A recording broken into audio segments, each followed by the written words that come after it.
Shalom, welcome everybody. I imagine in the next few minutes we'll have more and more people joining us, but we'll start on time here together. So I'm Ami Silver, really happy for the opportunity to get into this path of study with all of you here. I want to just, before we dive into today's session, just give a little bit of framing and introduction to what we'll be doing here today and what we'll be doing in general. And that's going to touch on, technical Zoom related, what we'll be doing, and then also content-wise, what we'll be getting into. And so first and foremost, it's very exciting because here at Shefa, we've been dreaming for a while of our Beit Midrash, our house of study. And this is our first formal launch of the Beit Midrash, dealing with the Torah of consciousness, healing, and creativity. Beit Midrash is a classical term for a house of study, a place where people study Torah. But the word Midrash actually comes from a root that means to seek out. And a house of study in the classical sense is really a place where people who are seeking something come to join one another in that search. So I'm grateful that all of you are here to embark in the search together with me. And even those of you who are not here will be receiving the recordings and be joining us in the search. We're part of something larger than just our little unique Zoom squares or little unique corners of the world, and even larger than those of us who are here on this call together. So there's something just very exciting about starting this process together with you all. Let's talk a little bit about what this series is going to be. This was inspired by a number of things. Number one, simply that we've been engaging in really bringing to light and identifying traditional Torah teachings around consciousness, the nature of consciousness, the role of consciousness, practices involving our consciousness and awareness, and the place of all of us within traditional Jewish understanding and practice.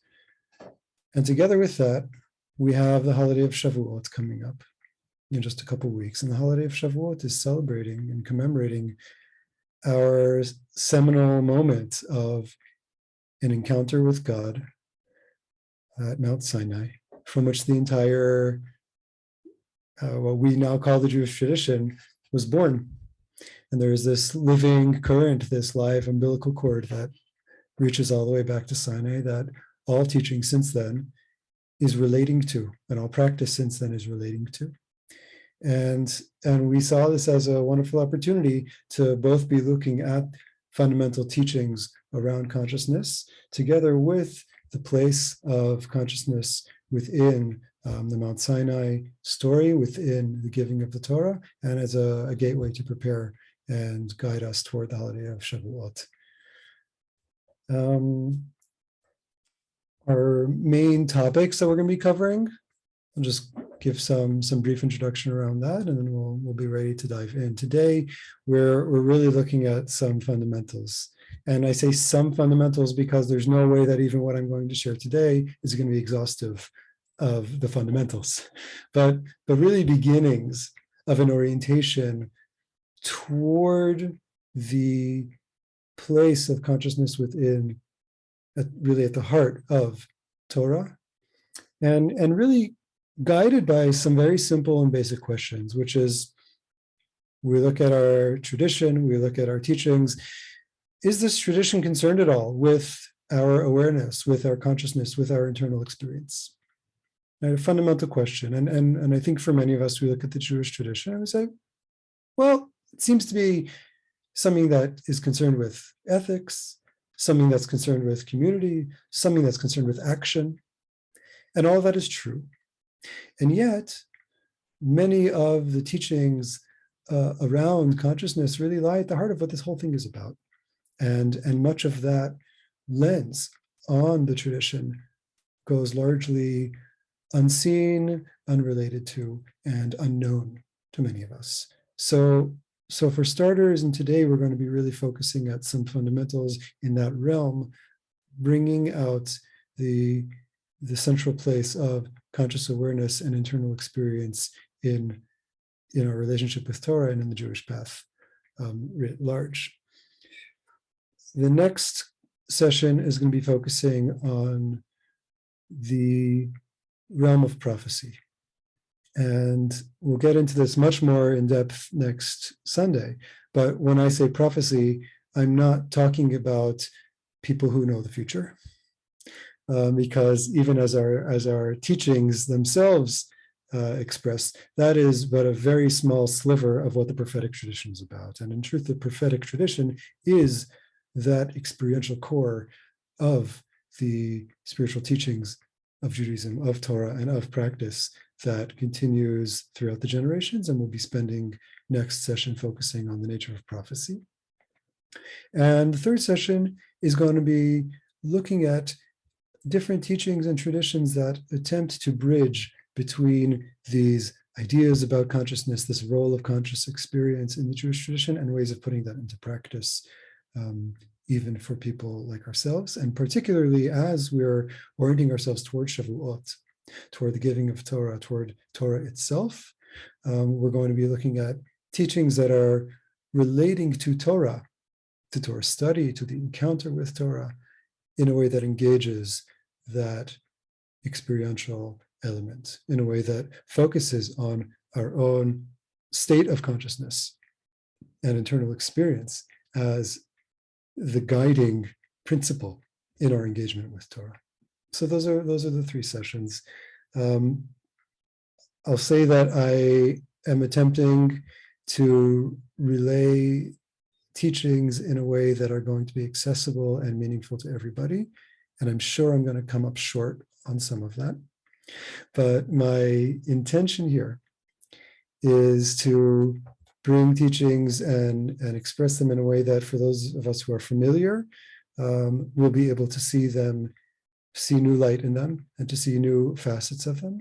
And for those who are unfamiliar, we'll be able to be introduced to something entirely new. The sources and materials that we're going to be using for each session include both the original Hebrew and my English translations or adaptations from pre-existing translations. So the translation is always going to be a little misrepresentative. And I'm going to do my best to try to be faithful to what the text is saying and to the spirit of what the text is, in my opinion, trying to say to us. On that note, I'll likely be sharing the sources in the English with the Hebrew on screen. And for those of you who want to be following along or doing your own study afterward, you'll have both the original Hebrew and English to refer to. And I'll probably pepper in some Hebrew here and there, specifically when there are terms that are really crucial to our understanding of what the concept or what the focus at hand is. And then just a word on our how we're going to structure these sessions. Since this is going to be recorded and shared with others, what we're going to do is, while we're in the really working through the material, I'm going to have my screen on share screen, and I'll be showing you, we'll be looking at text together. During that time, I'm going to actually ask for everyone to turn off their camera, because for recording purposes, it's going to be my face with a couple of floating faces, and your faces are beautiful, and I don't think there's anything wrong with that. And for the recording experience, it'll probably be easier if just everyone's camera's off at that point. I'll be checking in intermittently to, with the larger group to see where we're at, looking at the chat as we go. But the bulk of discussion and questions or sharing is going to happen after we get through the textual material. So it's going to be roughly the first hour dealing with the text, and the subsequent 20, 30 minutes or so for more sharing, discussion, and participation. That just feels to be the easiest way to be able to do it in this format, and also be able to keep a recording that other people are going to find useful as well. So that said, feel free to drop questions, ideas in the chat as we're moving through the material. I'm also going to drop a few things in there already myself. The first is a Google form, a short survey, which at some point before you log off from this call, it would be wonderful if you could fill out. It's very brief questions just for us to understand a little bit how you got to us, and how we can stay connected. And the second thing that I'm dropping here is a Google Doc to the materials we're going to be looking at together today. And like I said, I'm going to share my screen as well. But this is just in case you want it on your own at your own pace for today.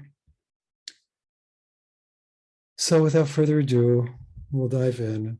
And before we dive in, I just want to express gratitude for all of the teachers who came before us, for all of the human beings who've sought out pathways to their source, who've sought language for divine connection, who've sought intimacy with life and with the source of life and with all of the manifestations of life, including the other creatures and people and beings around us. Very grateful to be walking together in their footsteps and the path they've opened for us. So I will ask for everyone to close their camera while I switch us over to share screen. I could probably do that as well in a simple, maybe not. I'll just see if that makes a difference. Okay, and like I said, we're here together. I'm here with you, and we're going to be on share screen looking at the materials together. Okay, just have to, okay. Sorry, just a little bit of a tech thing here.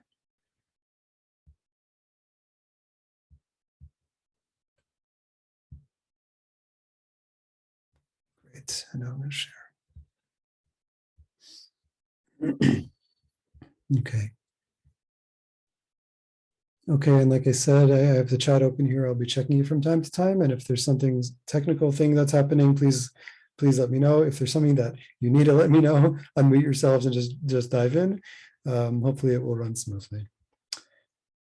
So as we said, we're going to be looking today at some what I see as core principles in the place of consciousness as it relates to Torah, as it relates to the events of Mount Sinai, and really at the core and center of the Jewish spiritual path. And to begin, we're going to begin not at Mount Sinai, but actually toward the very end of the Torah. For those of you familiar, the book of Deuteronomy, here I'm going to zoom in a little bit so we can see bigger. Great. The book of Deuteronomy, the last book of the 5 books of Moses, is really Moshe addressing the children of Israel with his last and final teachings, his last and final summations of the last 40 years of guiding them through the desert, of leading them in this relationship with the divine, all the way from the exodus from Egypt and through the wanderings of the desert. And in Deuteronomy, something that's very special is that it's Moshe's own words. It's Moses telling the next generation what he experienced happening over the last 40 years. And also specifically for our purposes today, he distills these teachings into very succinct and concise aphorisms, statements, and principles. And here I'm reading from Deuteronomy chapter 4, where, again, this is, in a sense, the whole book of Deuteronomy is Moses' last charge to the children of Israel, giving them the fundamental principles. And here's something he says. I'm going to do this in both the Hebrew and English. Ata horeita ladat. You have been shown to know. Horeita means you've witnessed it. God has shown to you. You've seen something. Ladat, in order to know, or to the extent that you now know, based on what you have seen. Ki Adonai hu Elohim. That the divine, in Hebrew we would say the divine name Yud, Hey, Vav, and Hey, or in Hebrew, in English it's spelled this way, and we'll get into defining these different terms, these different terminologies for God. That God is Ha-Elohim, is the divine force. Ein od milvado. There is no other. There is none other. There is none but God. And then Moses goes on and says, from the heavens, God caused you to hear the divine voice in order to impress upon you. And on the earth, God showed you God's great fire. You heard God's words from amidst that fire. What Moshe is basically doing is describing some of the events of Mount Sinai. Right? Mount Sinai was the voice descending to us from beyond, from above. And the fire of God, as we'll see in the Sinai narrative, in the Sinai experience, a fire on the mountain. And you've heard God's voice through this fire. What Moshe is basically saying to them is, this idea, this knowing of whatever this means, that God is the divine force, that Yud He Vav He is the divine force, whatever that means, it's something that is born out of your own experience. You've witnessed it. You've been shown something that is the basis of whatever this knowledge is that I'm telling you is your mission, or this fundamental principle, that Yud He Vav He is Elohim, that there's no other. It's something that you yourself have witnessed. You've witnessed it from Sinai, you've witnessed it from the last 40 years. And this little section of verses, Moses then repeats, V'yadata hayom. Here again, focusing on the quality of knowing, a certain kind of knowing. V'yadata hayom. You know this today. V'hashevota elavavecha, translated as bring it into your hearts. Lahashiv is to bring back, to restore something, to return something. Hashevota elavavecha. You know this today, bring it into your hearts. Ki Hashem hu Elokim, that Yud Ke Vav Ke is the divine force. B'shamayim ma'al v'al haaretz mitachad, in the heavens above, on the earth below. Ein od. There's nothing else. Now, just a few key things that I want to tease out from these verses before we move on. First of all, the focus on knowing. Atahareta lada'at, everything you've experienced from God is to bring you to a certain kind of knowing. V'yadata hayom, you'll know this today. Knowing is going to be a central piece here. Knowing is something that isn't, as we'll see, only happening on a cognitive or intellectual level. And even from this verses, it's not only an intellectual level. It's not know that there's God because I've taught you there's God. It's you have witnessed and experienced something profound throughout the last 40 years. You witnessed something at Mount Sinai. There was a direct experience that you had. This is the basis of your knowing. The kind of knowing we're talking about is an experiential knowing. It's something that's born from witnessing, from experiencing, and from now the knowing is now integrating that. Know it and bring it into your heart. This fundamental principle being that Hashem hu Elohim, which later today we'll get into particular articulations of what that might mean, but that God is the divine one, that Yud He Vav He, who you have come to know, is the force of all. And then just these two phrases, Ein od milvado, there is none but God, or Ein od, there is nothing else. Those terms are oftentimes taught as kind of theological principles. There's no God but the God who you're being taught about here. There's no God but the God who brought you the Torah, who walked you through the desert. And as we'll see, many of the more mystically oriented teachings look at these terms of Ein od milvado and Ein od not to be a principle of there's this God but no other God, but actually to be saying a statement about reality itself, about divine reality. Ein od milvado, there's nothing other than the divine reality. This reality being Hashem hu Elokim, this divine expressiveness, this divine being, that is all. Ein od, there is nothing else. So again, and part of how I generally like to approach things is to really be looking at starting with some of the most fundamental, basic sources of teaching that are communicating these principles. It could be easy for us to jump and start with Kabbalistic texts about the reality that's suffused with and is nothing other than infinite God expressing itself in all sorts of ways. We can start there, but for me, it's much more meaningful to begin from the words of Torah itself, that these principles aren't, they're not something new that are just brought in later into the tradition. They're not even something, quote unquote, mystical. They're the core of our very tradition.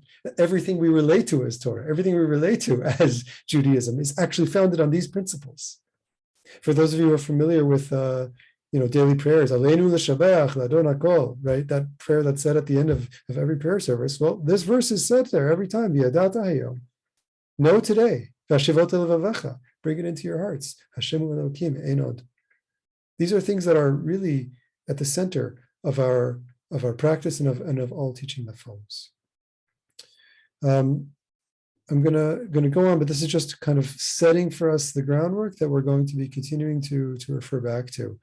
This next teaching, sorry, I'm just going to see in the chat. Okay, this next teaching is from Hasidic Rabbi, the 20th century Rabbi Kalanimus Kalin Shapira, also known as the Rabbi of Piasetzna. And he left us a spiritual journal called Savazirus. And here he speaks a little bit about the study or the approach of what some people call theology. He says, certainly you've heard of or seen books that deal with the existence of God. Those intended for people of weak faith, that bring proofs from the world, its creation, its wisdom and capabilities, right? In other words, books that are set out to prove the existence of God, intelligent design, look at the wonders of creation. There must be a God. The Piasetzna Rebbe is calling those books intended for people of weak faith. Are you also one who needs proofs from the world? He asks. Oy vey. Do you not hear and see how certain your own soul is when it sees God and addresses the divine directly in the second person, you God, or in Hebrew, Ata Hashem, in its prayer and its longing, right? And when you pray, there's part of you that's relating directly to God, saying you, the second person, relating to God who's right here. Do you not hear that? And this, the Rabbi goes on, is because your soul truly sees the divine before her very eyes. And when she cries in her pain, I will not fear evil because you are with me. Right? Again, that focus on you, on the directness, the immediacy. It's as if she's grabbing onto God's throne of glory and receiving healing in return. And when she pours out her longing before God and says, God, please draw me close to you. Let my whole self and being dissolve within you because my longing for you is so great. All of these examples he's bringing of ways in which we ourselves relate directly to divine being, to divine reality, without intermediary, without proofs. And now he goes on, why would you need proofs outside of yourself about the existence of God when your soul is so sure in her vision of the divine? King Solomon decries this and says, and quoting from Proverbs, Chochmot bachutz tarona in Hebrew, in English, wisdom shall be sung on the outside. Whoever is a fool, one devoid of heart, let them come near and be told. So now he's bringing a reading of what those words of King Solomon mean. What is this chochmot bachutz, this wisdom that is on the outside? Someone who requires outside wisdom. He says, chochmat chutz, external sources of wisdom, and proofs about God that are external to their own self, from the world and so on. They are a fool devoid of heart, he says. For if they had a heart, then they would see and know all of it from their own heart and would not need any wisdom outside of their heart. It's a very powerful and cutting both critique and call. Critique of the inclination toward learning about God, reading about God, being told about God from sources external to our own experience, and a call to really be mindful of and attentive to and to value our own internal instinct for the divine, our own internal compass or orientation toward a divine reality that some part of us knows is not based on proofs or being convinced or explanations, but is a deeply felt or embedded sense of there's something here that I call to. There's something here that I turn to. There's something here that I'm curious about. I'll add here. Something here that I'm even wondering about. That itself, Pisatzner is saying, is all the proof we need.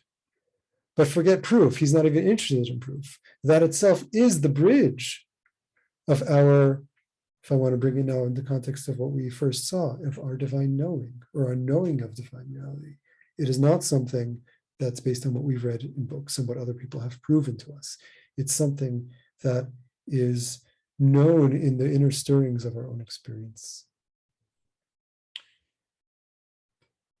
I'm going to go on. The next source here that we're going to be looking at is a commentary from what's known as the Malbim, commentary on those verses in Deuteronomy that we opened with. And on the word V'yadata hayom, you will know it today. And the Malbim explains, what does it mean that you will know? The implication is that from that absolute wonder of the giving of the Torah, right, of the Mount Sinai experience that is sandwiched there between those opening verses, whose purpose was to know that Yud-Ke Vav-Ke is the divine force, that Hashem Hu Elohim. Right? He says, it's not just, Moses isn't just saying, know that there's a God, remember there was Mount Sinai, but that the very purpose of Mount Sinai, was to bring us to this knowing of divine reality that's described as Hashem Hu Elohim. There's nothing else. And the Malbim explains, what does it mean, know it today? You will see to it then that it remains forever in your heart, that knowing is meant to be forever in your heart, even today.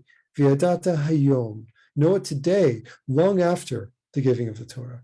This wasn't Moses speaking only to that generation, who were the generation after the Exodus, and saying, you should know today.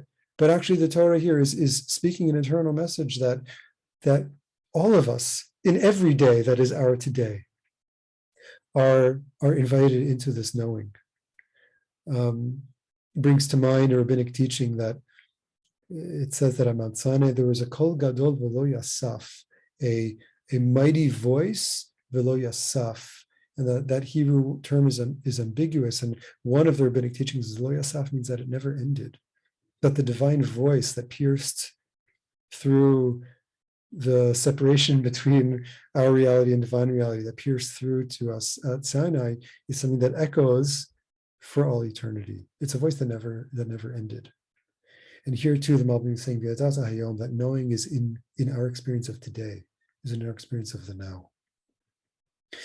So here I want us to now zero in a little bit on the Sinai experience. And here too, we've perhaps read these verses many times, you've perhaps heard of the story many times, but looking at it now through the lens of direct experience as being the focal point of what was taking place there. And so this is two selections from Exodus chapter 19 and chapter 20. The Torah says, the third day arrived. There was thunder and lightning in the morning, with a heavy cloud on the mountain, an extremely loud blast of a ram's horn, a shofar sound just resounding through the space. And all the people in the camp trembled. Moses led the people out of the camp toward the divine presence, where they stood transfixed at the foot of the mountain. And Mount Sinai was all in smoke, because God had descended upon it in a fire. Its smoke went up like the smoke of a lime kiln, and the entire mountain trembled violently. The sound of the ram's horn continued to increase in volume, becoming incredibly strong. So just by the way, this description of the kol shofar, of the sound of a shofar at Sinai, is not saying that there were people blowing horns, but it's saying that somehow that kind of loud, resounding sound was just blasting through, and everybody was hearing it. And we see here a full sensory experience. The people's bodies are trembling. The mountain is shaking. There's smoke, there's fire, there's sounds. Right? This is a full body experience, what's happening here. This isn't just information that's taught at Mount Sinai, far from it. Moses spoke and God responded with a voice. God came down upon Mount Sinai to the peak of the mountain and summoned Moses up to the mountain peak, and Moses climbed up. Okay, so these verses are preceding what then come to be known as the Ten Commandments. And now the description afterwards. All the people saw the sounds and the flames, the blare of the horn and the mountain smoking. The people saw it and were moved and stood at a distance. Moved here is not emotionally moved so much as they were shuddering. They were pushed away. They were literally blown away by the experience that was happening there. The experience of seeing the sounds that the Torah speaks of. We'll see a teaching about that later, probably in our third session of the series. But even on its surface, there is a synesthesia happening where sound and sight, vision and hearing are all being just mixed together. The smoke and the sounds, there's an overwhelming experience where just their entire sensory field is being overwhelmed and flooded. Their bodies are shaking, they move away, and they then turn to Moses. It's so intense. They say to Moses, "You speak to us and let us hear. Let not God speak to us, lest we die." They felt that they were going to die. That if they were going to continue to stand there in that experience, that direct experience from this revelation, this divine revelation, they'd cease to live. So they ask Moses to then step in and be an intermediary for them. This too, by the way, brings to mind just very common motifs of classic mystical experiences, of not only that sensory power of the experience and the body, the somatic experience that's happening, but that sense of terror that some people experience, which is, I am not going to continue living. That is what the Torah is telling us the entire nation experienced at Sinai. This is the depiction of how our bond with God through what is known as Torah begins, and what it's channeled through. It's direct experience that's happening for each and every person there. Later in Deuteronomy, when Moses is speaking about that experience, he gives it a different language. He says, "Panim bepanim diber Hashem imachem bahar." God spoke with you face to face on the mountain, mitoch ha'esh, from amidst the fire. Here, there's a face to face. It's a direct communication. It's a kind of intimacy where there's nothing standing between the two of you, and where you are beholding the presence and fully perceiving what is happening before you. And here I want to add a teaching from Maimonides, known as the Ramban, in his commentary to Exodus. This is in a verse before the selection we looked at, but the verse that God says to Moses, "I will come to you in the thicket of the cloud." They're telling Moshe, what's going to happen on Mount Sinai? There's going to be a cloud. I'm going to come to you, God says, in the thicket of that cloud. That's where my presence will be. And the Ramban says, what does that mean? Shetigash ata el harafel, right? Moses alone is called to walk into God's cloud. But it doesn't stop there. Ba'avor yishma ha'am medabri imach, so that the people will hear when I'm speaking with you. And here Maimonides explains what the intention there is. V'yuhem be'atzmam nevi'im bidvarai. The intention here is that they themselves will be prophets of my words. God is saying to Moshe, I'm going to be present in this cloud on top of the mountain. Yes, Moshe, you're the only one who's going to come up the mountain and enter into my cloud, but I want everybody to hear me speaking with you. I don't intend for this to be a private revelation to one holy man. I intend for every single person there to hear my communication and for they themselves to be prophets receiving the prophecy of my words to you, just as you are. Lo sheyaminu mipi achirim, and here he just takes it one step further. I do not want them to believe based on the account of others. This is something we'll see more, but that there's a intention here that the quality of faith, the quality of divine relationship needs to be one and is intended to be one that's based on each and every person's own individual revelation, their own prophecy, their own coming to their faith in God, to their knowing of God, not something that somebody else comes and tells them, not even something that the prophet Moshe comes and tells them. Let me tell you what God revealed to me, but that each and every person needs to have their own basis there and not be basing their faith in God on others, on other people's accounts. And this is a principle that we're going to see in the next sources, this next section called the mitzvah of direct experience. And we'll begin here with some really fundamental teachings. Again, I like to start with the foundations because I feel that it really shows us the power of these principles in a much clearer way. Here we're starting with the beginning of Maimonides' great work known as the Mishnah Torah. Right, Maimonides, who was the medieval doctor and philosopher and Torah sage, who was among the first people, really the first person to codify the sum total of Jewish practice. Okay, and I'm saying that because just to show how much of a normative kind of source and text we're working from. And this is the very beginning of his work called Mishnah Torah, meant to guide all people in practice. He starts off the foundation of all foundations and pillar of all wisdom. In Hebrew, Leida, Shiesha Matsui Rishon, in English, to come to know that there is a primary existence that brings all that exists into being. And I'll paraphrase, all that in heaven and earth, all creation, all rests upon the reality of this primary reality. And here before we go on, the word that Maimonides uses, leida, to know, or I translate as to come to know. It's very clear as we read on that this is not merely a kind of intellectualization, a kind of I have come to a conclusion that there's a God. Right, I've lined it all up, I've done the mathematical equations, and now I know. But it is engaging in a process of always knowing, of coming closer to knowing, of knowing in new ways. And we'll see that knowing doesn't always involve knowing. Okay, so bear with us here. But in a sense, one of the commentators on this piece says it, I think, very succinctly, that this is in a sense a call to each and every one of us to engage in drawing close to God in the way that Abraham did, right? In the way that Abraham did, who was the first in our tradition knower, the first recognizer of divine reality, of a unified divine reality as we've come to receive it in our tradition. But Abraham engaged in that by encountering the world, exploring it, deep inquiry, deep processing, thinking that he knows something, moving on to something else, abandoning former knowledge, seeking it out. This is talking about a lifetime of searching. This is what it means, leida, to come to know. But it's a lifetime of searching after the source of all sources.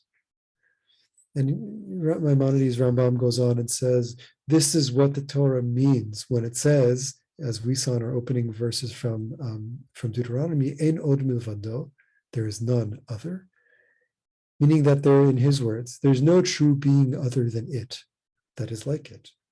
In other words, there is something that lies at the core of all cores.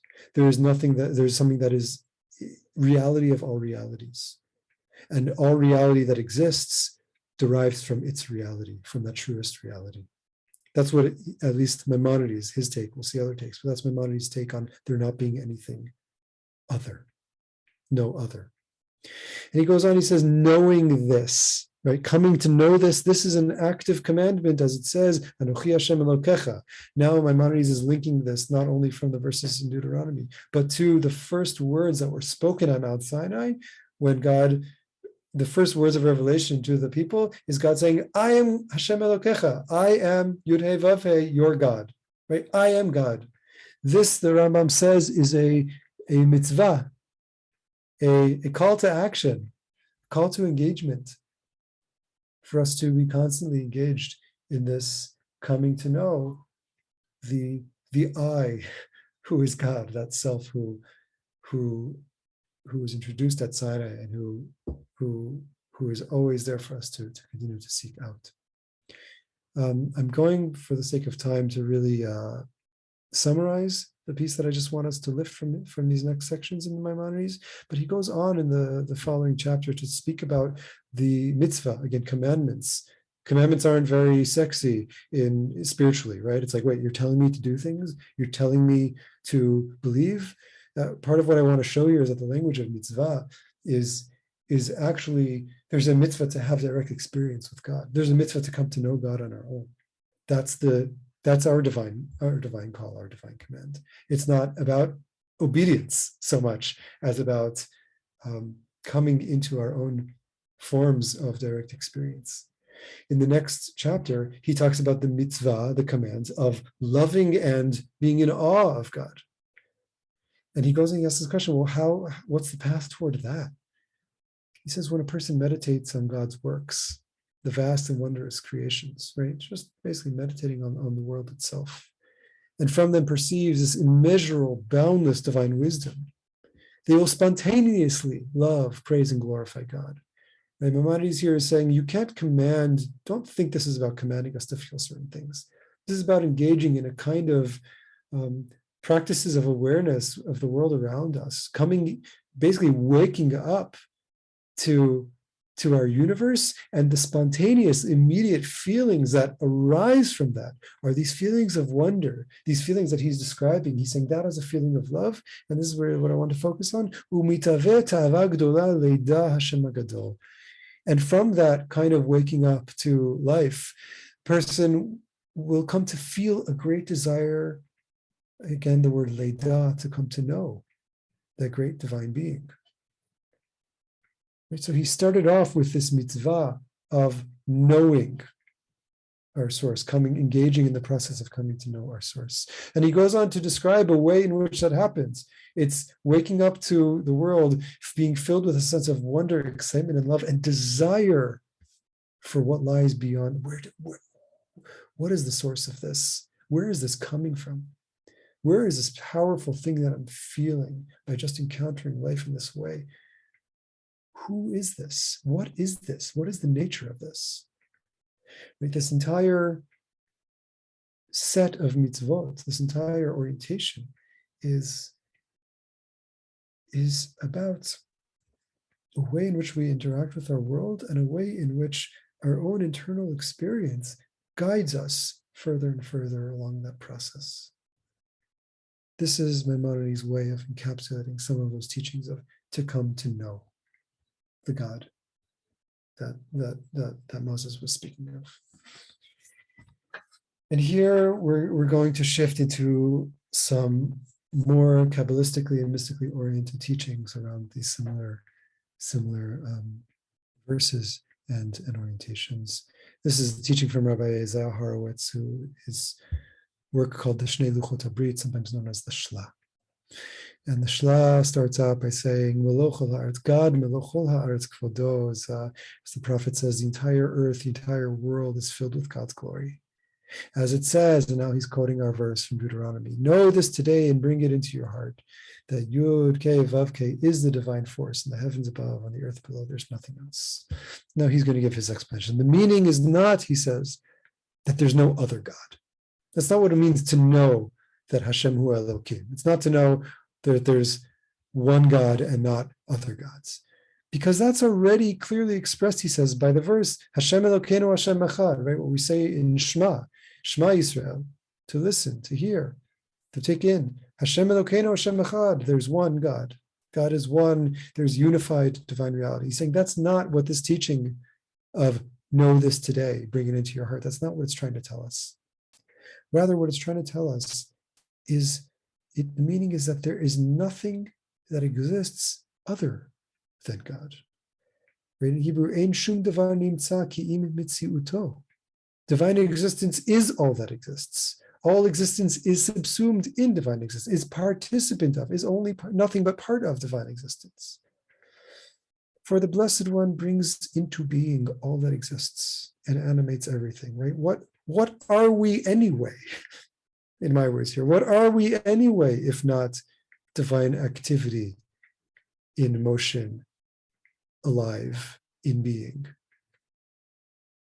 He goes on, God is the existence of all that exists, and there's no existence other than divine existence. And we can see already how the words we read from Maimonides before, of coming to know this existence, that's the core or source of all other existence, which everything else depends on. Now, Maimonides was also an Aristotelian philosopher, and it was really important for him to approach this from a way of being specific about the relationship between manifest reality and primary source, that was in his worldview. The Shla is saying something in one sense much more simple, and in another sense much more radical, which is in Od doesn't mean there's no other God and come to know the truth. Don't. It's not about coming to know a theological truism. It's coming to, in a sense, really absorb this teaching, this knowing, this way of being with divine reality, of not viewing ourselves as separate from divine reality, but of deeply coming into that place of know this today. We're in every moment that we're situated, of in Od, that there is nothing but divine existence. That anything that we call or relate to as reality is part of the divine, is the divine in expression. This next teaching is a bit long, and we're not going to read all of it. And the reason I brought the amount of text I did from this next book, which, by the way, even condensing it into one page and a little bit of text was hard for me to do, is because this book is really foundational, I believe, in setting out the spiritual perspective of Kabbalah and of Chassidut that sees more of the non-dual reality of divine reality. And this is the Shar HaYichud Ve'emunah, the gate of unity and faith, written by Rabbi Shneur Zalman of Liadi, known as the Alter Rebbe, the source of what later came to be known as Chabad Chassidut, or Lubavitch Hasidic group. And I'll do my best to try to read parts of his words and just speak a lot of it through. And those of you who want to go more deeply in text, you can look at what I have here, or you can find the fuller text online as well. He opens as follows. And again, we're in the middle of him already talking, so he's referring to things he's already spoken out. He says, anyone who contemplates this will understand that any created entity is in truth considered to be nothing and truly non-existent, vis-a-vis the power, and now he's using technical language, of the actor, koach hapoel, the active energy, or the source of all doing or activity, and divine breath that is within all of creation, that brings it into being at every moment, me'ayin mamash liyesh, from utter nothingness into somethingness. And the translation requires a translation. He's saying once we deeply contemplate this really thing that the Shla was speaking of in the verse we just saw before, but there being divine source of reality. So we come to recognize that any realness that we relate to things around us is kind of non-existent, or is truly non-existent when we recognize that there's divine energy, what he calls divine breath, or the power of the actor, that is acting upon reality, that is breathing not only through reality, but breathing reality into being at every moment. It's bringing all of reality from every moment from non-existence to existence, from non-being to being, from ayin to yesh in Hebrew, from nothing to something.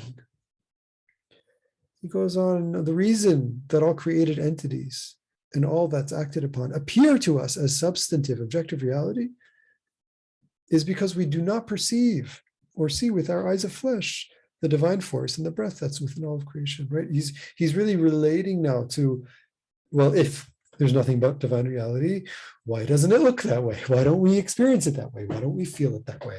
And this is really what he's getting into in this section of text. Number one is that he's saying we don't have the perceptive lenses for it, at least not in our normative perception. Is not how our senses are organizing. But, he says, if our eyes were given permission to see and perceive the animating force and spirituality that permeates all of creation, that pours through it from divine speech and breath, right? According to the Torah, God speaks the world into existence. There's a kind of breathing, communicating, expressing that is the descriptive descriptor of how creation is unfolding. Then he says, if we had those perceptions, the physical and material substance of creation would not be visible at all. It would be completely subsumed by the animating force and spirituality within it. And before we go on, I just kind of want to bring an analogy or an analog to what this might be for us. Just even imagine if we were looking at our world through a highly powered microscope. Right? What would the things that we look at appear to be to us? What if we were using a microscope so powerful that could see particles, atomic particles, and wave activity? We wouldn't, again, as he's saying, the material substance of creation wouldn't be visible at all. It would be completely subsumed by the animating force and spirituality within it. That's what he's saying, is that at the core, that everything is divine energy and reality. And we relate, perceive, and experience it in a very condensed form. But that doesn't make any statement on the nature of what it truly is. Just like the fact that we're not seeing the world through a microscope doesn't mean that what the microscope sees isn't true about what we see. It just means that we're not aware of it, perceiving it, relating to it as such. And he goes on, and he's going to, the reason I brought this text in particular is because he parses out the verses we've been looking at of what it means to know that Yud Vav He is Elokim. And I'm going to do a lot of paraphrasing here. He says that these are relating to two qualities of divine being or manifestation, these two names of God, Yud Vav He, what we call Hashem, what we pronounce as Adonai, and Elokim, are two names of the divine that are relating to two ways in which, two basic forces of creation, of reality. Elokim, he says, is a kind of shield, is a cover, is a concealing force. Yud-Ke Vav-Ke, here I'm in the bold section here, Yud-Ke Vav-Ke, Hashem, God, Adonai, which is also called in the Kabbalistic and Hasidic works, Havaya, which means existence. The meaning of that name is that which brings all into being, from nothingness to somethingness. Right? Excuse the awkward English, but it's the best I could do to try to be faithful to what's being communicated here.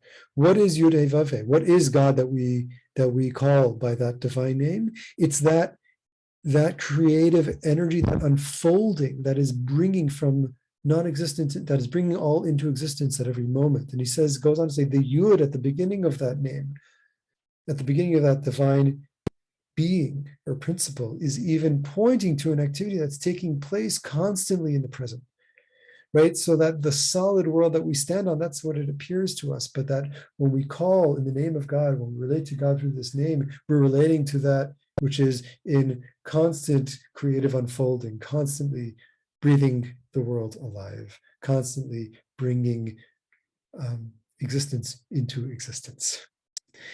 And he goes on, he says the name Elohim, right, this other quality is the divine quality of restraint. It's not that expansive, ever-flowing, unfolding creative energy. It's one of restraint and of condensing. For this reason, he says it shares the same numerical value, which gematria, of the Hebrew word hateva, the word of nature. Because how it functions in a way of concealing the light from above that brings all into being, that animates the entire universe, and causes the world to be sustained and appear as if it's following the course of nature, right? This too, he says, is divine quality. The divine quality isn't only that which is this constant visioning, like a constant fountain of life unfolding, coming into being. That's not the only quality. Together with that expansive unfolding quality is one that is constraining, is one that is drawing boundary, that is creating finitude, that is bringing everything into form, and that causes the world to be sustained as it is sustained, and to appear as if it's following the course of nature, right? It's that which is in taking all that divine raw energy and channeling it or embedding it into natural laws, into patterns, into repeating consistency, such that the world is sustained in that way.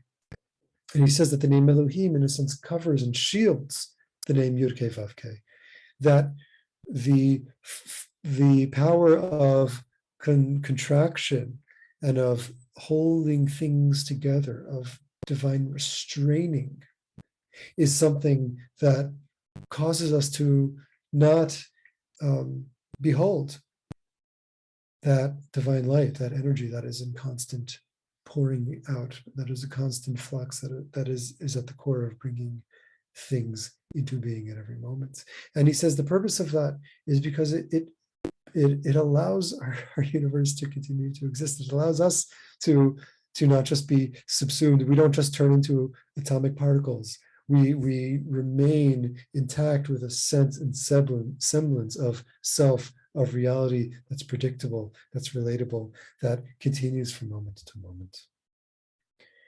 And he goes on and says that this teaching of Yadata Hayom, of know this today, V'hashevota el vavecha ki Hashem hu Elokim. What does it mean to know this today? Bring it into your heart that Hashem hu Elokim, that Yud-Kei Vav-Kei is Elokim. It's to know that these two divine names, which really, let's get away from names, these two energies of creative, energetic expansion and unfolding, and of restraining and causing things to be boundaried and constrained. Those are two divine qualities that are identical to one another in their source, right? Hashem hu Elokim, meaning that power of restraint is not separate from or different from that power of energetic unfolding, but they are two qualities of the divine that are acting in tandem at every moment. And not only that, but that also that power of restraint is itself an expression of that power of expansion, of what he's calling the power of chesed, of the divine giving. Because without that power of restraint, there isn't a sustainable universe. The life force that is just breathing through life is just air that never lands anywhere, that never receives body, form, and concretization. And so those two energies, while they seem to be exerting opposite powers on one another, they're working together as part of that divine unfolding of reality. And he goes on and says, and the rest of the verse, it says, to know then that in the heavens above and the earth below, in od, there's nothing else.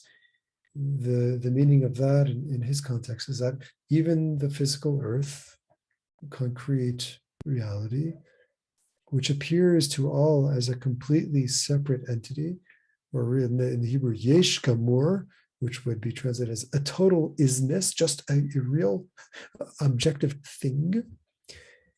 It too is actually ayin ve'efes mamash l'gabei kadosh baruch hu. It is, in his words, actual nothingness and non-existent in relation to the Holy Blessed One. In other words, it's not that it's not existent, but it's that the separateness, the apparent separateness of our reality as we know it, that is the quality that is non-existent in an essential way. That's what he's saying. That the appearance of separateness of all life around us, that we perceive and experience as something concrete and independent from, not only from all other things that exist around it, but from the divine itself. He's saying that, he says, is an illusion. That, he says, is merely due to this divine energy that holds back that breath that breathes all into existence at every moment and holds back our perceptive senses from being subsumed by that. It's what allows the atomic and subatomic particles to form together in such a way that we see things with more definitive form that we can then relate to and function within. But at core, and the core teaching of this verse, that he's repeating here, the core teaching there is to know and to cultivate the awareness in our knowing and in the heart that divine reality is reality, that reality itself is divine, and that the course of nature and the finitude of our experience and the finitude of the concrete material world that we're living within is the manifestation of Elohim, is that divine force that's holding it all together for us, holding it all together so that we maintain a sense of conscious awareness here. I'm going to close with one more piece that here too we'll do some paraphrasing from. So teaching from Rabbi Bachya ben Asher in his commentary to those verses in Deuteronomy.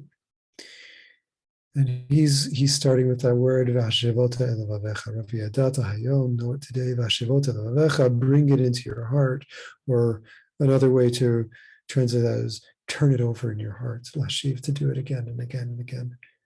And he says here too, this is an active commandment to mitzvah say from the Torah, B'yidiyat Hashem Yitbarach, to know the Blessed One. Right, again, because that word v'yadata. And we are commanded to know the divine and explore its oneness and to not rely on received tradition alone. Right? Similar to what we've seen earlier, that the call here is for each of us to seek out God in our own experience and to not just rely in what is told to us by others. He goes on, he says, because divine reality isn't something that a person can easily comprehend, or you don't quickly get it with your machshava, with your thinking mind. So that's why the verse says, you have to bring it into your heart. You have to turn it over in your heart. Like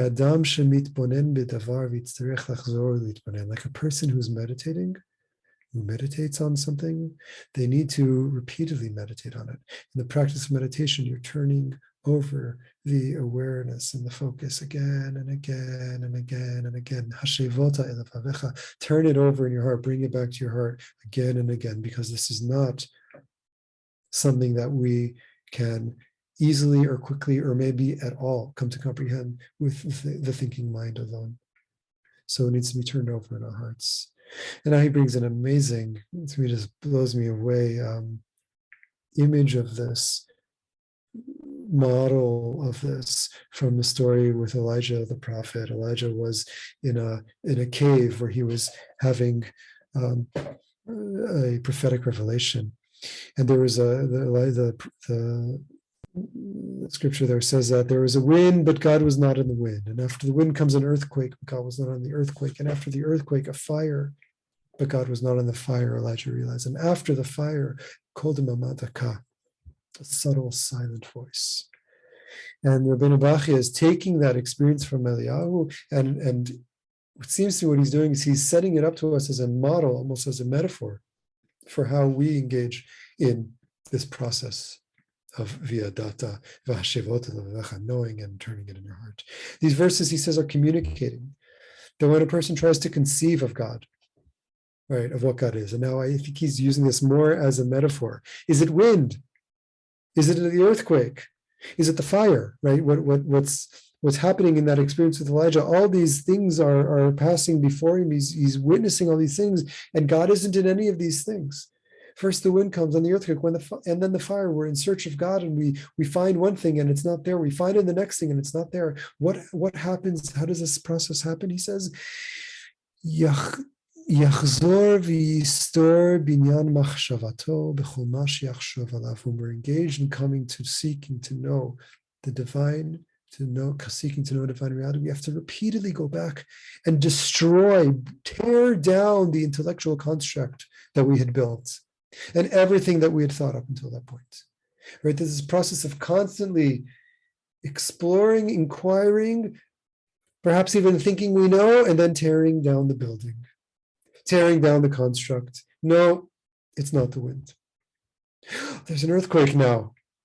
And I'm struck by the earthquake, and I'm enamored by the earthquake and enchanted by it. And then I reach it, and it's not the earthquake. And then I find the fire, and the same process each time. I'm going through it fully, experiencing it fully, and then at some point, hashevot elevavecha, turning it again through my heart, recycling the whole thing, tearing down the whole construct I had built. And at the end of all thought, he says, ve'achar hamachshavot kulam Lo yimtza ki im ha'lama v'lima. What is that we might find? We will find concealment and nothingness. Blima literally means blima, without what? Without anything. A kind of empty, infinite divine expanse. And this, he says, is the meaning of what Elijah prophesies there. After the fire, a subtle, silent voice called Mamadaka. And I just want to be precise here. He used the language of concealment and nothingness, but this is not a nothingness of total absence. This is a kod mamadaka. There is a kind of subtle voice of silence. The silence itself speaks of a reality to us, not merely loss, and not really something either, but a kind of encounter with something closer to that divine reality that we're seeking. This process that Rabbi Machia is referring to is a kind of commitment to engaging with both mystery and revelation, of embracing that which we are coming to know with the ongoing awareness that whatever it is that we come to know is not the thing itself. But this is the way that we engage in it. Nonetheless, there is no other way. You can't come to know God by not trying. And you can't come to know God by knowing God either. But there's this process of knowing and then unknowing, and of perhaps knowing and unknowing at the same time. That brings us closer and closer to that Kot Mamadaka. And he says this is just to close, as is written in the Sefer Yetzirah, Blom picha mildaber v'libcha mineharher. There's a point at which we recognize better to not try to say anything about it, better to not even try to conjure up a thought of what it is. This kind of knowing that we're talking about, that is a mitzvah, that he himself says it's a mitzvah. It's not a kind of knowing that ever stops. And it's not a kind of knowing that becomes static. And it's also not a kind of knowing that we know as we know other things. It's a different kind of quality, almost a sense for the divine that we are continuing to cultivate and immerse ourselves and play with and join with throughout our lives and throughout this process. So this is the material I want to share today. I know there were a lot of words. I know there was a lot that is dense here. We could have chosen one text and spent a whole hour with just one single text, but it was important for me to show a span from those initial teachings in Deuteronomy, from Moses' own words in the Torah, those words that are familiar to us even from the liturgy, through teachers like Maimonides, who is codifying this in conventional Jewish practice, to the more mystically oriented teachings that are urging us and asking us and orienting us toward engaging in that kind of direct experience, that kind of direct Sinai experience as an ongoing core of our very practice, as the place in which we engage with the divine. That's something that we are called at the core of our practice, at the core of the Jewish path.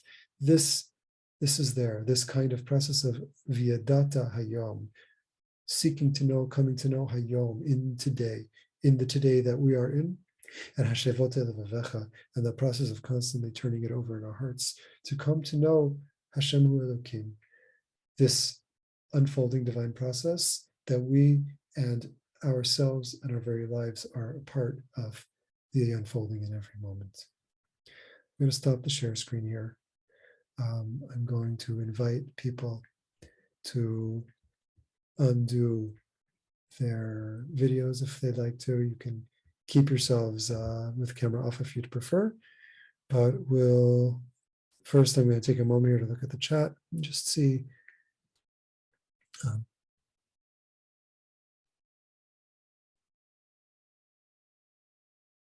so commenting on the complexities that these verses point to. Okay, so at this point, I'd like to open the room here to people feel free here to share. First of all, if there was a question or thought that came to you as we were looking at some of these sources, something that perhaps wasn't clear, something you might want to go deeper into. If there was something also that touched you that you want to share with the people here, just curious, where these teachings lead you, what they open in you, what they challenge in you, what you bring to them. Any and all the above and more is welcome here. And if you want to speak, you can simply unmute yourselves. We can also, you can do the reactions button. You can put up a hand to indicate that you want to participate. I'll dive in. Hello. I'm down in Sydney, so it's very early on Monday morning. But the things that I really liked were the ideas of, when you take it to your own experience, that's a kind of cool breakaway from a lot of the push about what Jewish teaching is about. But the idea of the something and the nothing being true, because I'm a therapist, and so I know how I and others get caught in the something of something, and to relax into the sort of nothing. Because in particular, the thing about the earthquake, I thought it's like, so that, that's a very sweet Elijah thing. But then when I read it this time, I thought, oh, when I feel like I'm having an earthquake, to remind myself that it isn't it, even though it feels like it. Beautiful. What I'm hearing you were struck by here is the way in which even those very concrete and powerfully dense experiences that we have, these teachings are saying what appears is not definitive of what is, and there's a fluidity and an energetic movement of possibility that's continuous, actually, even within an experience that feels like this is all that it is, and it can paralyze us, right? It can make us feel immobilized. Yeah, and that the breath, the divine breath, is the thing that will take you out of it. If you feel the contraction, if you can just know, oh, this is only half of the coin, the expansion of going, how can you breathe? Whether it's a psychological issue or even working with psychedelic journeying, that notion of being caught and then breathing becomes the dance that we need to navigate. Very much. And just two things I want to share from that text that we were looking at, the Shar Yichud Ve'emunah. First of all, those very energies of contraction and expansion, those Kabbalistically are the fundamental divine energies. There's 10 sfirot, but all of the sfirot are contracting and expanding, or some relationship between the two. So that's very much a breath-like model on how the breath moves through all of the spaces.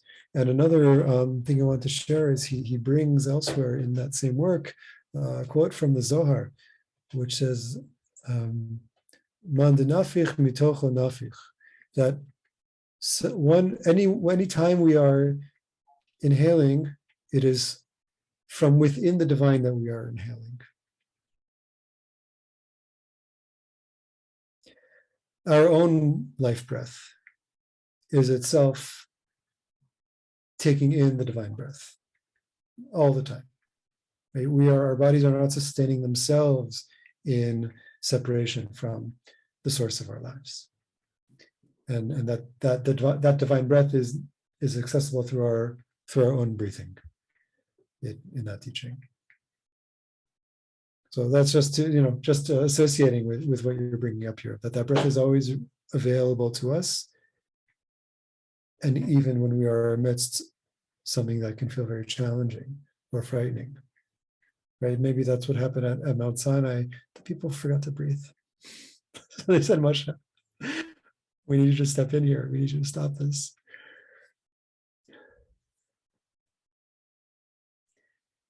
Thank you for that. Lee, I see your hand is up. Lee, and then Eitan. Yeah, Yes, thanks. Thank you so much. Really, I hope you can hear me. Mm-hmm. So the Shner Zalman take on Ein Od Milvado of like the Elohim aspect being the concealing aspect. And did I hear you say correctly that Elohim is Gematria Hateva?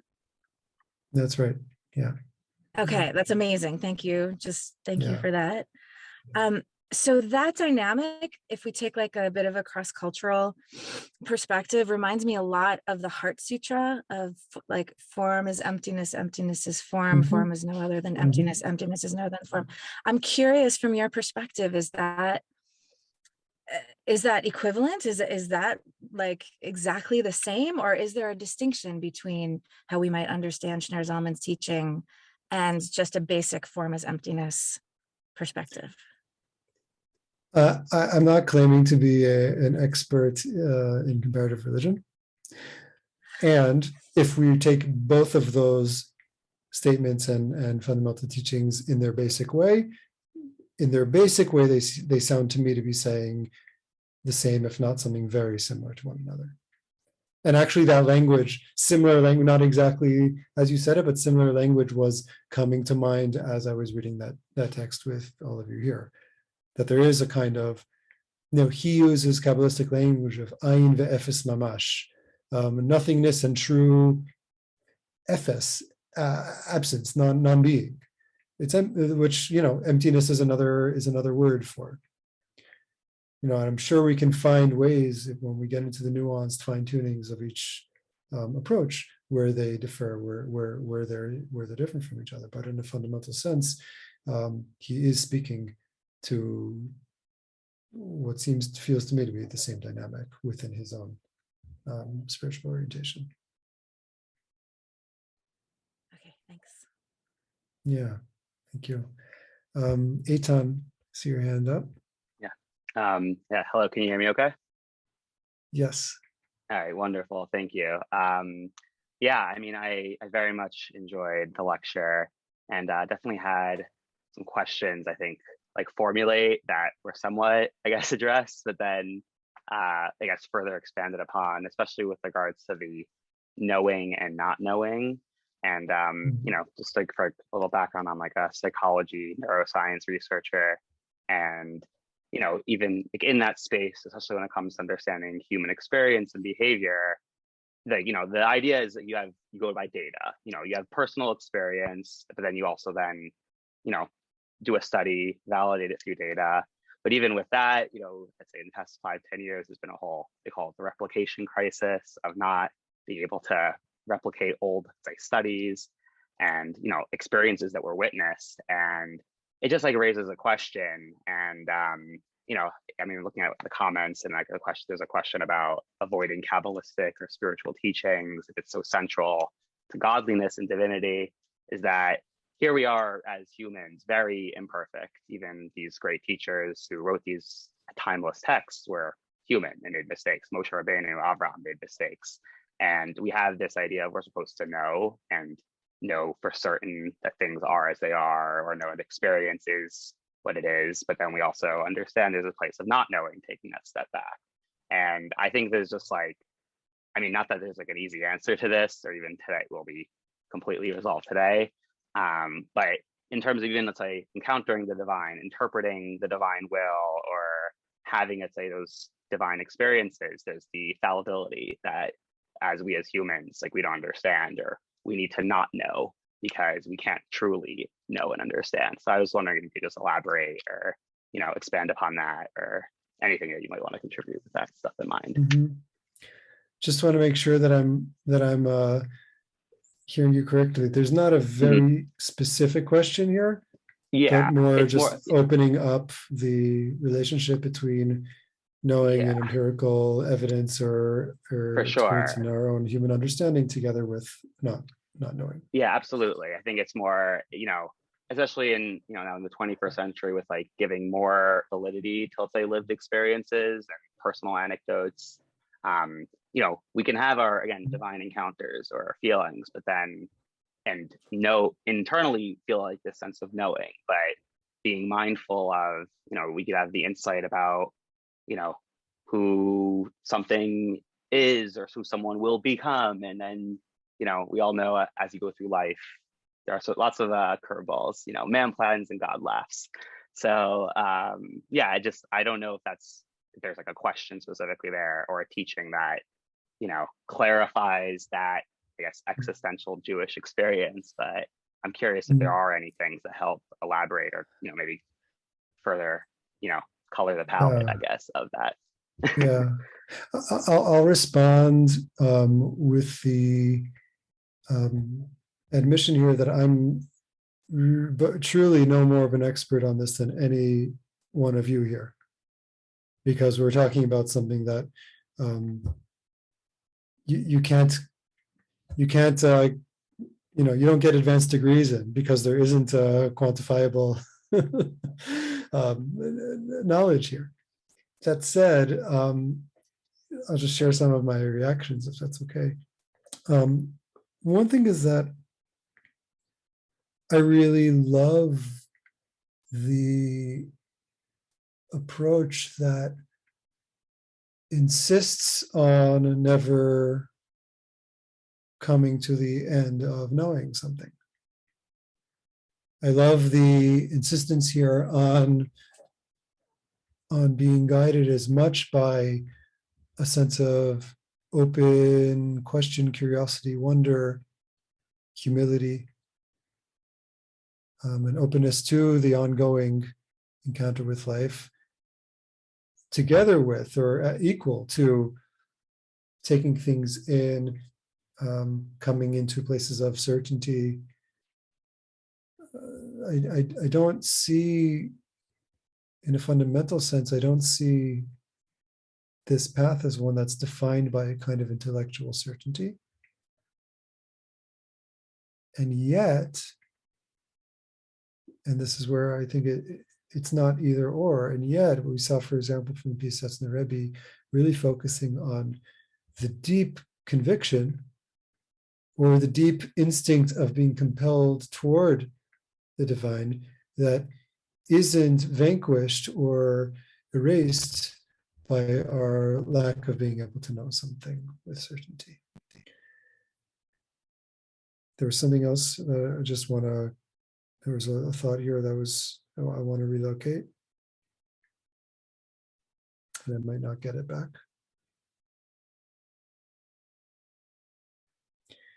Part of the beauty here to me also is that nobody, and in this, you're talking about fields of psychology and research and things like that. This is a path on which nobody can ever tell you if you got it right or not. Nobody can ever say to you, yes, that was God. You got it. Nobody can ever tell us that. And that, to me, is the other very powerful piece of some of these sources were articulating, is that our mitzvah of knowing God is specifically one of engaging in the personal and the deeply, intimately subjective inner experience. That can be challenging, that can be lonely, that can be frightening. But if we're all sharing that, then perhaps it need not be only those things. I think it's important for us to find the people who we can share those spaces of seeking, searching, and uncertainty together with, without the sort of shame or fear of, oh no, but if I don't know it, does that mean I'm doing it wrong? And I see these sources as pointing to something very different than that. That also say that was, I think, wonderful, like expansion or response reaction to, I guess, some of the thoughts that I shared. And I think it's also, especially because at least it seems like, we continue to trend towards a world where there are some people who know things, know for certain, and then there's also the I don't know, the knowing and not knowing is all around us. And perhaps that, it's that process in and of itself, that relationship of working towards knowing, and then maybe reaching that moment of knowing and gaining that insight, and then also unlearning some of that knowing and realizing, taking that step back is that process that we hope to engage in. And especially if there are people, hopefully this kind of community along the way, it sounds like a really, enriching and, fulfilling process in relationship to engage in with the divine. Yeah, and I'll just say one more thing, which is, can we walk with our knowings, right? Because this isn't about abandoning our knowings either. Like the hefech, on the contrary, how my knowing of God is based on my experience of things. This isn't about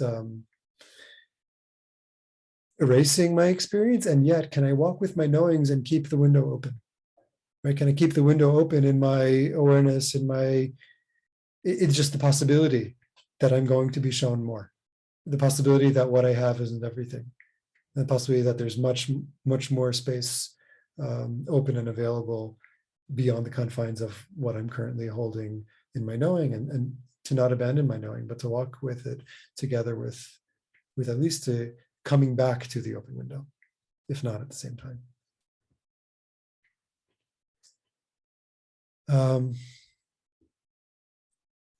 There was a hand that was up and then got taken down. Do you want to, Yoni, do you want to say something, or you took it down because no? Okay. I was debating. It's not a question, but I was just drawing a connection between Maleh Kol Haaretz or Maleh and Ayin. The way we use Ein or Ayin, Ayeh Makom Kvodo, and Maleh, and the way that interacts with Yud Kei Vav Kei and Elokim of all and nothing. I was just thinking about the parallels between those two names and the way we describe God's place in our lives. Yeah.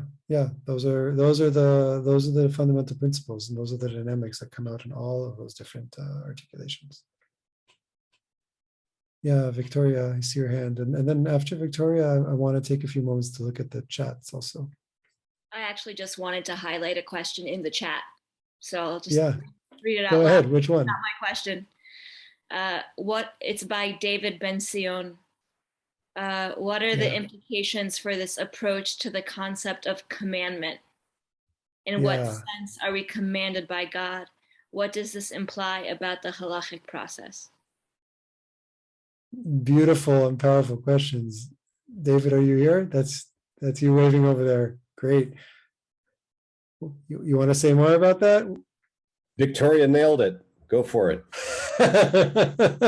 Victoria.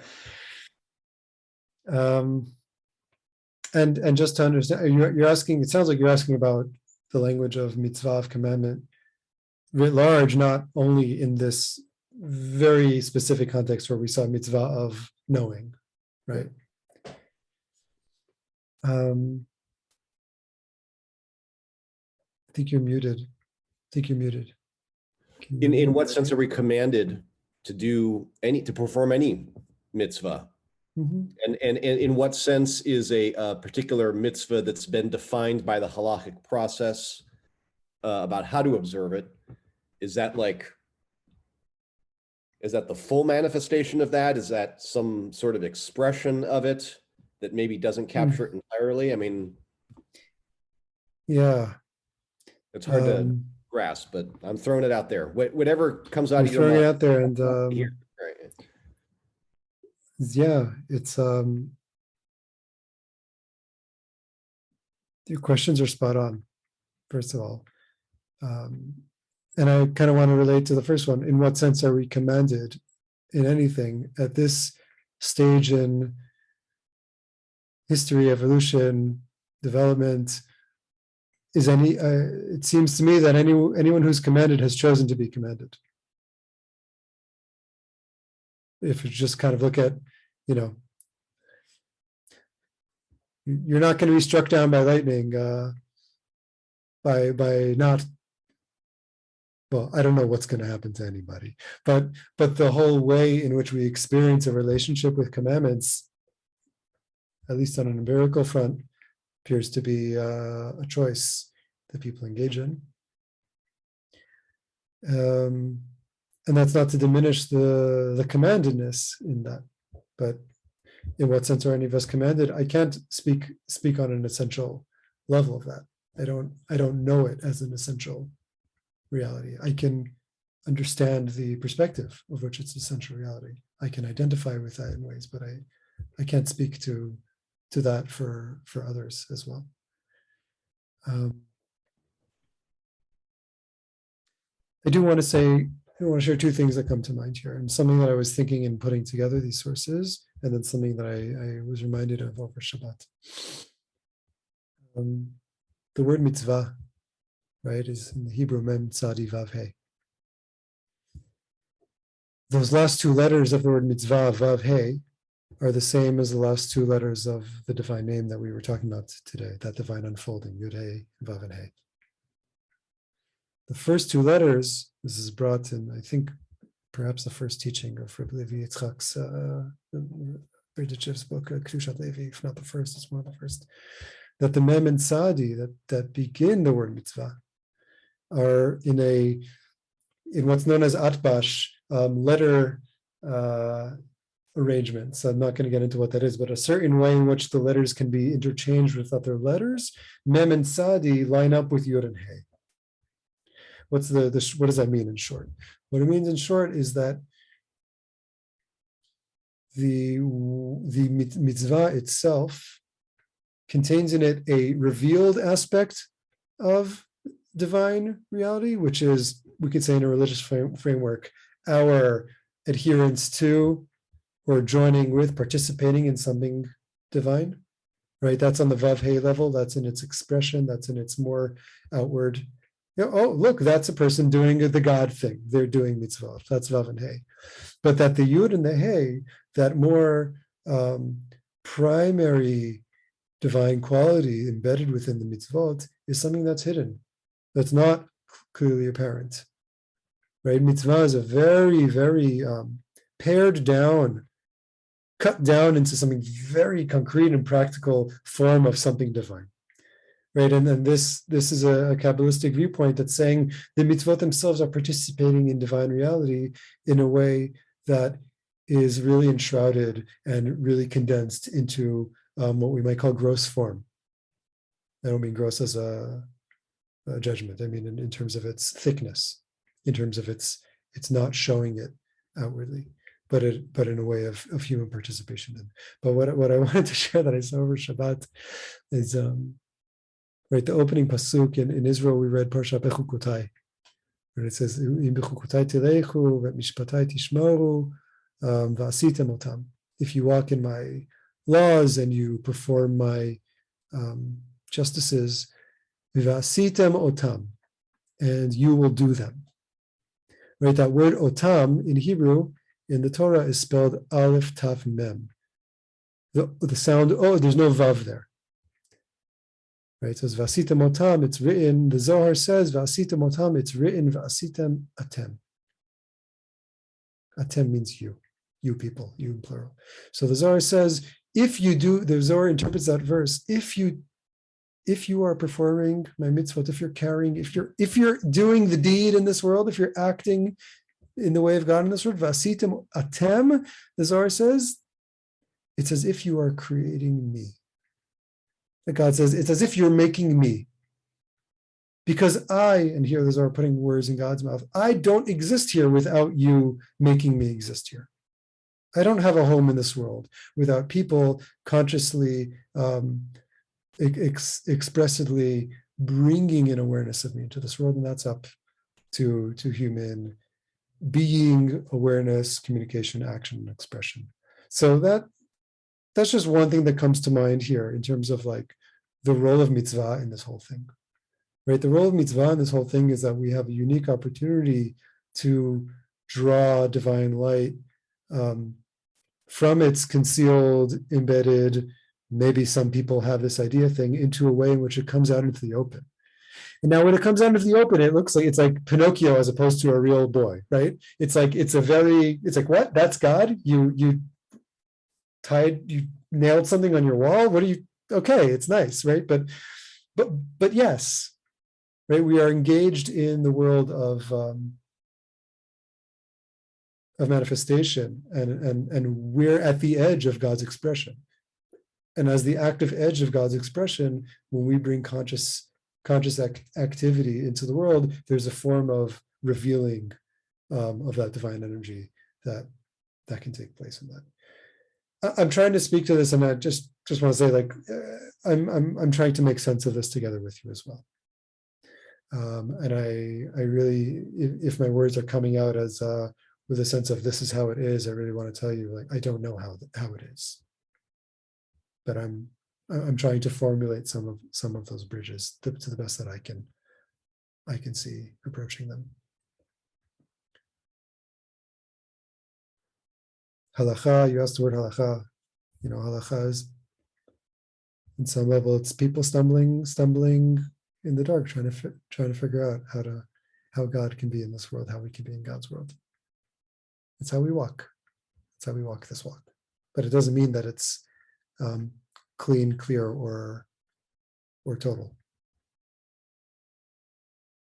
It's a path, and on that path we keep seeking it out.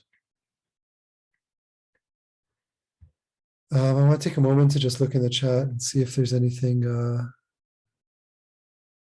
can pick up here. Why Rebbeim tend to avoid Kabbalistic teachings if they're so central to what Hashem truly is. I can speculate.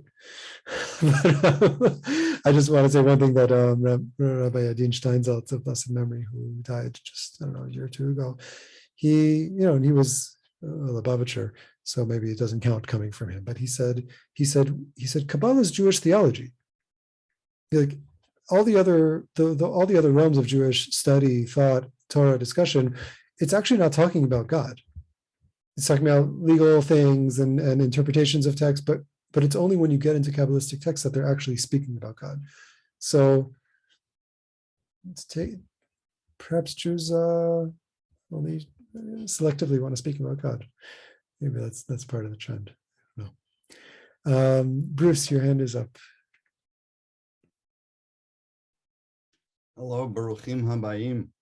I'm zooming in from Palo Alto, California.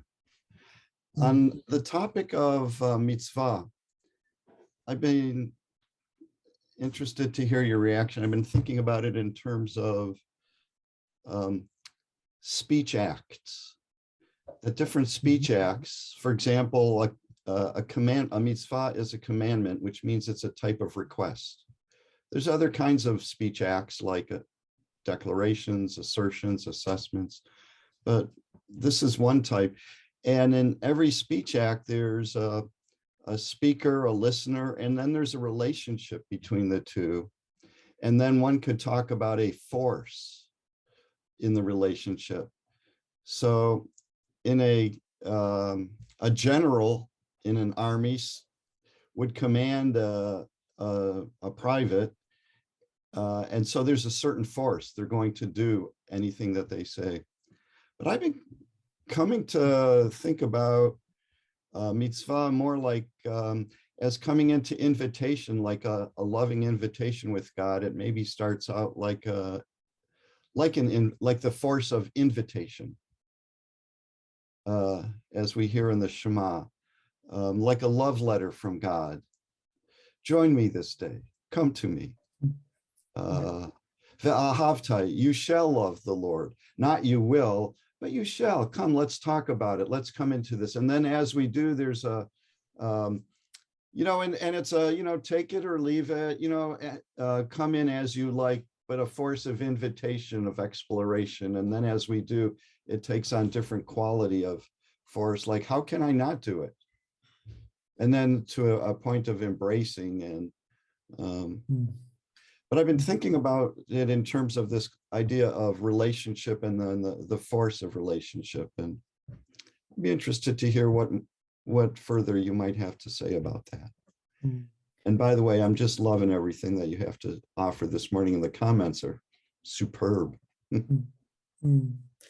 Well, I'm loving everything you're sharing here as well, Bruce. Just that, that question of, well, what tone are we hearing this communication? And listening for love, for connection, for invitation, for relationship. Commandment is such a loaded word in English. Mitzvah might be able to be many things. And I don't want to say too much because I don't want to take away from the beauty of what you shared here.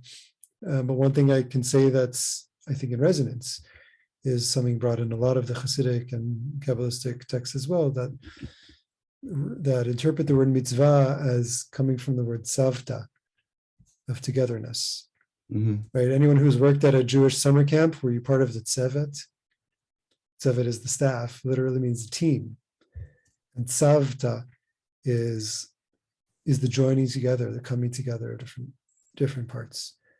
So mitzvah, in that sense, looking at it as a form of love and of joining.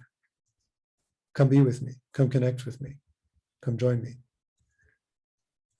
That is one of the traditions in terms of how we relate to that word.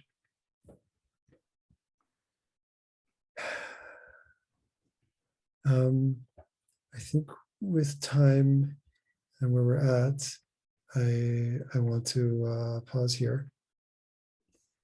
There were a lot of very rich comments here in the chat, and I saw all of them and wasn't able to relate to all of them, but hopefully you all were. I will just remind you that there's a survey here that we would love if you could fill out. It's very brief. I'll just drop it once again. It's just very basic questions of how you came to us and how we can be connected with you. And the recording will be shared, and we'll be using the same Zoom room, but you'll get emails from me before next Sunday's session. We'll be diving more into the prophetic experience according to the teachings of those who came before us. So thank you all. It's a deep pleasure. Take care. We'll see you all in a week.